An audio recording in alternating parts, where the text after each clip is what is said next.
பேக்ரவுண்டில் அவங்க யூஸ் பண்ணியிருக்க அந்த ஒரு மெலோடி சாங் வந்து நல்லாயிருக்கு, சூப்பராக இருக்குது, கேட்குறதுக்கு ரொம்பவே சூப்பராக இருக்குது. இந்த தப்பை மட்டும் பண்ணாதீங்க. இந்த இந்த இத்தனை பேர்த்துக்கு போய் அந்த கெட்ட வார்த்தை ரீச் ஆகுது அப்படின்றப்போ அது தேவையில்லாத ஒரு விஷயமோ அப்படின்னு எனக்கு தோணுது. Hi friends, welcome to filmy decoding studio and I'm your maskman. நாம் இன்றைக்கி பார்க்க போகிற ட்ரெய்லர் எதுனா நம்ம விஷால் சார் நடிப்பில் வெளிவரக்கூடிய ரத்னம் படத்தோட ட்ரெய்லர் தான். ஹரி சார் வந்து ரொம்ப நாளுக்கு அப்புறமா ஒரு பெரிய சக்ஸஸ்க்காக நான் இதை சக்ஸஸ் பண்ணியே ஆகணும் அப்படின்னு எடுக்கிற படம். அண்ட் இதுக்கு முன்னாடி யானை அப்படின்னு ஒரு படம் வந்துருந்துச்சு நம்ம அருண் விஜய் சார் நடிப்பில். ஸோ அந்த படமும் வந்து நல்லா இருந்துச்சு, நல்லா இருந்துச்சு. பட் ஹரி சார் ஃபிலிமை நம்ம பார்த்துருக்கோம் இல்லையா, லைக் சாமி, அதுக்கப்புறம் சிங்கம் 1, சிங்கம் 2, வேங்கை, இந்த மாதிரி ஒரு சைடில் வந்து அது வரலையோ அப்படின்னு நிறைய பேர் அதை கமெண்ட் பண்ணியிருந்தாங்க. அண்ட் இப்போவுமே வந்து அவரோட ஒரு பர்ஃபெக்டான விக்டரிக்காக நிறைய ஃபேன்ஸ் வந்து சப்போர்ட் பண்ணிகிட்ருக்காங்க. அண்ட் இந்த படம் அந்த வரிசையில் போகணும் அப்படின்ற மாதிரி என்னோட இதுவுமே. அண்ட் இவங்களோட காம்போவில் செகண்ட் படம் இது வந்து முன்னாடி வந்து பூஜை படம் வந்துருந்தது. ஸோ இப்போ அந்த ரத்னம் அப்படின்ற படம் வருது. இந்த படத்தை பற்றி ட்ரைலர் அண்ட் ரியாக்ஷன்ஸ் தான் நம்ம பார்க்க போகிறோம். வாங்க வீடியோக்குள்ளே போகலாம்.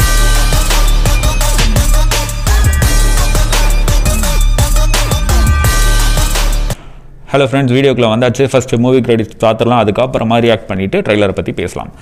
ஃபஸ்ட்டு மூவி கிரெடிட்ஸ் யார் ஓகே, விஷால், பிரியா பவானி சங்கர், சமுத்திரகணி சார் இருக்காங்க, அப்புறம் யோகி பாபு சார் இருக்காங்க, கௌதம் வாசுதேவன். ஓகே, இவர் எல்லா படத்துலையும் நடிச்சிட்ருக்காரு இப்போது, ஆனால் நல்லாயிருக்கு. அப்புறம் story, screen play, dialogue and direction Hari sir. Music வந்து Devi Sri Prasad after a long time. Okay, stunt Kanal Kannan, Peter Hein, Dhilip Subray, Vicky. இந்த ட்ரைலரோட டியூரேஷன் 1 minute 37 seconds தான், ரொம்ப ஷார்ட்டாக கொடுத்துருக்காங்க. ஓகே, பார்க்கலாம். 3, 2, 1 கோ. ஆந்திரா பார்டர்ல என்னையா நடந்துட்டு இருக்கு? தமிழ்நாட்டில இருந்து திருப்பதி ஆந்திராக்கு பிரிச்சு கொடுத்தப்போ பார்டரை தாண்டி வர எந்த பஸ்ஸும் திரும்பி போக முடியாது. எதுக்கு இவனுக்கு இவ்வளவு கோவம் வருது? எப்ப நடக்குது கதை?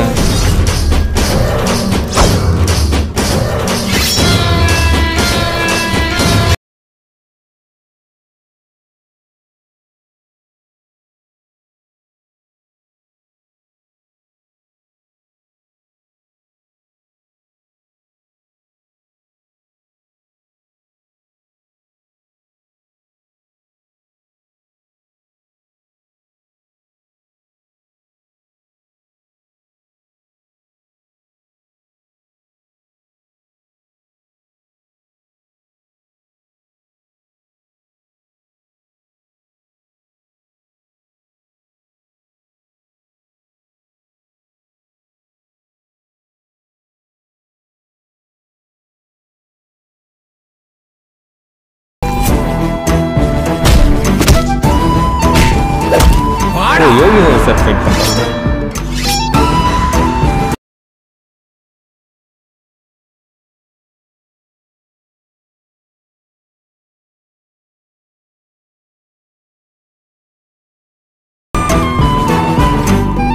போலீஸ் டிபார்ட்மெண்ட் யாருக்காவது மெடல் கொடுக்கணும்னா அது நம்ம ரத்னத்துக்கு தாண்டா கொடுக்கணும்.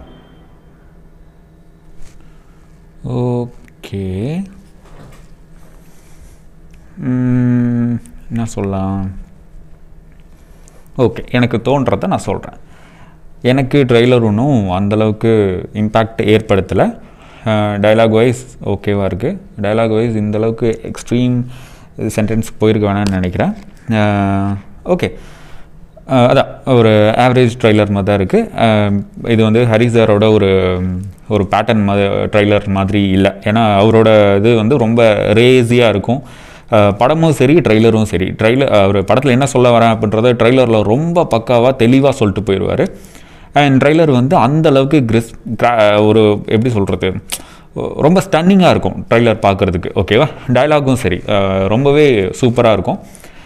இதில் வந்து டயலாக்ஸ் வந்து ரொம்ப யதார்த்தமாக கொடுக்குறேன் அப்படின்னு நினச்சி தேவையில்லாமல் பண்ணியிருக்காங்க. நான் வந்து இந்த கெட்ட வார்த்தை வந்து பசங்களாம் பேசுவாங்க, ஃப்ரெண்ட்ஸ் எல்லாம் பேசுவாங்க, அது வேணாம் அப்படின்னு நினைக்கிற மாதிரி ஆள். இது என்ன அப்படின்னா, இவ்வளோ பெரிய ஒரு மீடியமில் கொடுக்கும்போது இது ஏன் நீ வந்து இது லியோ படம் வரும்போது பேசல அப்படின்னா நம்ம சேனலில் இப்போ ஓப்பன் பண்ணல, ரியாக்ட்லாம் எதுவும் நம்ம பண்ணலை. ஸோ இப்போது இதில் வந்து பேசுகிறது அந்த படத்தில் பண்ணதுமே தப்பு தான். அதாவது ஒரு எமோஷ்னலாக நம்ம வந்து எக்ஸ்ப்ரெஸ் பண்ணுறோம் அப்படின்ற நேரத்தில் அதை வந்து இவ்வளோ ஒரு பெரிய மீடியம் இதில் வந்து கிட்டத்தட்ட இப்போ மட்டுமே இது வந்து 45,71,000 பேர் பார்த்துருக்காங்க இப்போ வரைக்கும் மட்டும். இந்த இத்தனை பேர்த்துக்கு போய் அந்த கெட்ட வார்த்தை ரீச் ஆகுது அப்படின்றப்போ அது தேவையில்லாத ஒரு விஷயமோ அப்படின்னு எனக்கு தோணுது. இது என்னோட பர்சனல் ஒப்பீனியன். தப்புன்னு நினச்சாலும் அது உங்களோடது, எனக்கு இது தப்பு அப்படின்னு தோணுது. கெட்ட வார்த்தை பேசவே கூடாது அப்படின்றதெல்லாம் அது கெட்ட வார்த்தை அது தப்பு தான். அதை வந்து தனியாக பேசினாலும் தப்பு தான், இல்லை இந்த மாதிரி படத்தில் பேசினாலும் தப்பு தான். அதை ஒரு எமோஷனல் எக்ஸ்ப்ரெஸ் பண்ணுறதா நினச்சி இவ்வளோ சீரியஸாக ஒரு படத்தில் வைக்க வேணாம் அப்படின்னு என்னோட இது வந்து கேட்குறதுக்கு பூமர் மாதிரி தான் இருக்கும்.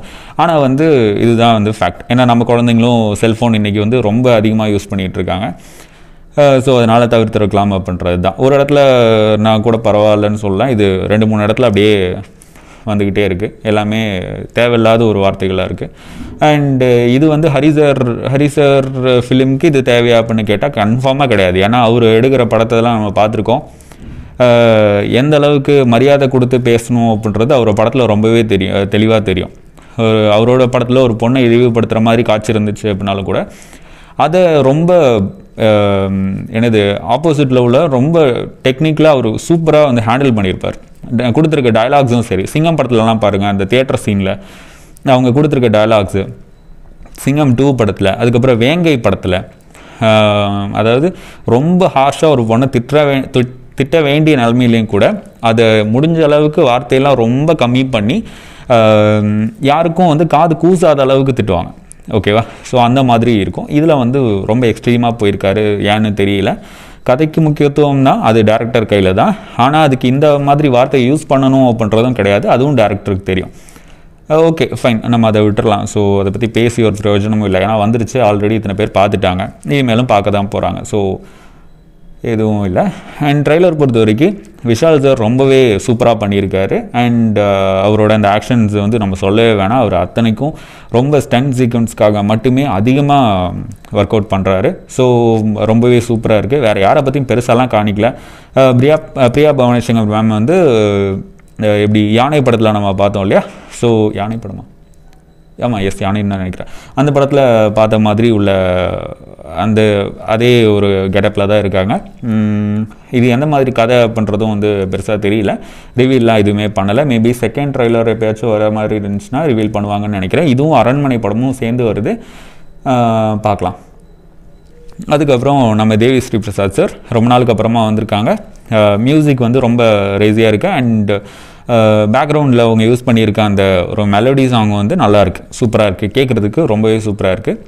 இது வந்து ஒரு எப்படி கேட்டோடனே பிடிக்கும் அப்படின்னு சொல்லுவாங்கல்ல, இதில் தான் வந்திருக்கு. ஆனால் இதில் கேட்டாலும் கூட ரொம்பவே பிடிக்குது. அது தனியாக வந்து நல்லா கேட்கும்போது ரொம்பவே நல்லாயிருக்கும் அப்படின்னு தோணுது. சூப்பராக இருக்குது. பட் ட்ரைலர் வைஸ் எனக்கு பார்க்கும்போது அந்தளவுக்கு இம்பேக்ட் ஏற்படுத்தலையோ அப்படின்னா எனக்கு ஒரு ஃபீல் இருக்குது. ஸோ உங்களுக்கு உள்ள ஃபீலையும் உங்களோட கமெண்ட்ஸையும் கீழே கமெண்ட் பண்ணுங்கள். நெக்ஸ்ட் வீடியோவில் பார்க்கலாம். Filmy decoding studio maskman. பாய்.